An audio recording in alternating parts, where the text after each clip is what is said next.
ನಮ್ಮ personal account ಬೇರೆ ಇರಬೇಕು, ಬಿಸ್ನೆಸ್ ಅಕೌಂಟ್ ಬೇರೆ ಇರಬೇಕು ಅಂತ. ಖಂಡಿತ. ನೀವು ಆ ಥರ ಏನಾದ್ರು ಮಾಡ್ತೀರಾ? ಈಗ ಒಂದು 10,000 ವ್ಯಾಪಾರ ಮಾಡ್ತಾರೆ ಸರ್. ಕೆಲವ್ರು ಏನು ಮಾಡ್ತಾರೆ, ಅದರಲ್ಲಿ 10,000 5,000 ತಗೊಂಡು ಖರ್ಚು ಮಾಡ್ಬಿಡೋದ, ಇನ್ನೊಂದು ಪರ್ಸ್ನಲ್ ಖರ್ಚು ಮಾಡ್ಬಿಡ್ತಾರೆ. ಅದೇ ನಾವು ಇಡುವುದು.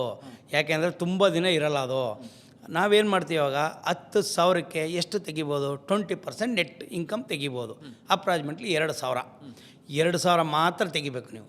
ಅಲ್ಲಿ ಬುದ್ಧಿವಂತ 2,000 ಮೇಲೆ ನೀವು ತೆಗೀತು ಅಂದರೆ ಬಂಡವಾಳ ಕಮ್ಮಿ ಆಗ್ತಾಯಿದೆ. ನಮಗೆಲ್ಲ ತುಂಬ ಏನೇನೋ ಕಮಿಟ್ಮೆಂಟ್ ಇದೆ, ನಾವು ಇಲ್ಲೇ ತಗೊಂಬಿಡೋ ಅಂದರೆ ಬಂಡವಾಳ ಏನಾಗೋಗುತ್ತೆ ಅಂದರೆ, ಈಗ 10 ಲಕ್ಷ ಇರೋದು 8ಕ್ಕೆ ಬರುತ್ತೆ, 7ಕ್ಕೆ ಬರುತ್ತೆ, 6ಕ್ಕೆ ಬರುತ್ತೆ. ನಾನು ಹೇಳ್ತಾ ಇರೋ ಪ್ರಕಾರ 10 ಇರೋದು 11ಕ್ಕೆ ಹೋಗುತ್ತೆ, 12ಕ್ಕೆ ಹೋಗುತ್ತೆ, 15ಕ್ಕೆ ಹೋಗುತ್ತೆ. ಸೊ ಈ ಥರ ನಾವು ಅದನ್ನು ಮಾತ್ರ ತುಂಬ ಸ್ಟ್ರಿಕ್ಟಾಗಿ ಫಾಲೋ ಮಾಡ್ಬೇಕು ಸರ್. ನಾವು ಏನೇ ತೊಗೊಂಡೋದ್ರೂ ಅಕೌಂಟೇಬಲ್ ಇರಬೇಕು.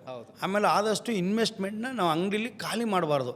ನಾಳೆ ಇನ್ನೊಂದು ಏನಿದೆ, ಹೊಸದು ಏನು ಬಂದಿದೆ, ಮಕ್ಕಳ ರಿಕ್ವೈರ್ಮೆಂಟ್ ಏನಿದೆ, ಅದು ಬಳಸ್ಕೊಂಡಾಗ ಏನಾಗುತ್ತೆ ಅಂದರೆ ನಿಮಗೆ ಬಿಸ್ನೆಸ್ಸು ಇನ್ಕ್ರೀಸ್ ಆಗುತ್ತೆ. ಆಮೇಲೆ ಯಾವತ್ತು ಸರ್ ನಿಮ್ಗೆ 10,000 ಬಿಸ್ನೆಸ್ ಇರೋದು, ನಮ್ಗೆ 9,000 ಬಂತು ಅಂದರೆ ನಾವು ಎಲ್ಲಿ ಎಡುತ್ತಾ ಇದ್ದೀವಿ, ನಾವೇನಾದ್ರು ಕಸ್ಟಮರ್ಗೆ ಸರಿಯಾಗಿ ಐಟಮ್ ಕೊಡ್ತಾ ಇಲ್ವಾ, ಅವಾಗ ನಾವೇನೋ ತುಂಬ ಗಮನ ಹರಿಸ್ಬೇಕು.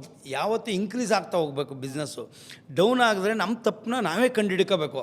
ನಾನು ಸರಿಯಾಗಿ ಅಂಗಡಿ ತೆಗೆಯಲ್ವಾ, ಇಲ್ಲ ಕೇಳಿದ ಮೆಟೀರಿಯಲ್ ನಮ್ಮ ಕಸ್ಟಮರ್ ಕೊಡ್ತಾ ಇಲ್ವಾ ಅನ್ನೋದನ್ನ ನಮಗೆ ಯಾವತ್ತು ಅದ್ರ ಮಾತ್ರ ತುಂಬ ಹುಷಾರಾಗಿರ್ಬೇಕು ಸರ್. ಆಮೇಲೆ ಭಯ ಇರ್ಬೇಕು ಸರ್ ಬಿಸ್ನೆಸ್ಸಲ್ಲಿ. ಎಷ್ಟು ಗಂಟೆ ತೆಗಿಬೇಕು, ಎಷ್ಟು ಗಂಟೆಗೆ ಹಾಕ್ಬೇಕು, ಯಾವತ್ತೂ ಅಷ್ಟೇ ಸರ್. ಶಿಸ್ತು ಅದನ್ನು ಫಾಲೋ ಮಾಡಿದ್ರೆ ನನ್ನ ಅನಿಸಿಕೆ ಪ್ರಕಾರ ಫೇಲ್ಯೂರ್ ಆದವರು ಯಾರೂ ಇಲ್ಲ ಸರ್. ಎಲ್ಲರೂ ಹೇಳ್ತಾರೆ ಸರ್ ನಾನು ಹಾಕಿದೆ 20 ಲಕ್ಷ ಬಂಡವಾಳ ಹಿಂಗೆ. ನಾನು ಹೇಳ್ದಲ್ಲ ಸರ್, ಶಿಸ್ತಿರಬೇಕು ನಿಮಗೆ.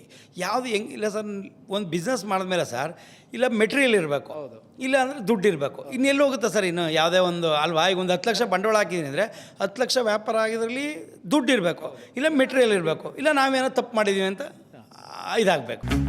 ಬಾಸ್ ವಾಲಾ, ಬಿ ದ ಬಾಸ್.